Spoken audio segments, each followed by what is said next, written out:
Hello friends स्वागतम जनाइছো आमार এই ইউটিউব চেনেললৈ।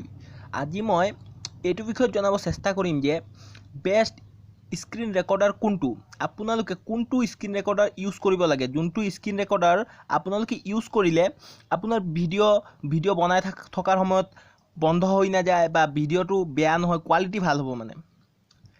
তো জানিবলৈ ভিডিওটো শেষ পৰ্যন্ত চাই থাকক। তেনেহলে বলক আজিৰ ভিডিওটো আৰম্ভ কৰো। চাওক, screen recorder best screen recorder হয়েছে আমার DU স্ক্রিন রেকর্ডার। ঠিক আছে, আপনি প্লে স্টোরত গৈ সার্চ করব DU স্ক্রিন রেকর্ডার, সবার উপরত আহি যাব, তাত গৈ ডাউনলোড করে লব। এইটো হয়, এইটো মোৰ মোবাইলত আছে, এইটো DU স্ক্ৰিন ৰেকৰ্ডাৰ। এইটোহে আপোনালোকে ইউজ কৰিব, তেতিয়া আপোনালোকৰ ভিডিও কোৱালিটি বহুত ভাল আহিব। ঠিক আছে, তেনেহলে আপোনালোকে নিশ্চয় বুজি পাইছে যে DU স্ক্রিন রেকর্ডার ইউজ কৰি চাব। আপোনালোকে ইউজ কৰি কেনেকুৱা হয় স্ক্ৰিন ৰেকৰ্ডাৰটো। মোৰ মতে বহুত ভাল, এইটো মই বহুত দিনৰ পৰা ইউজ কৰি আছো। ঠিক আছে, তেনেহলে আজিলৈ মানে আকৌ লগ পাম এটা নতুন ভিডিওলৈ, তেতিয়ালৈ বাই।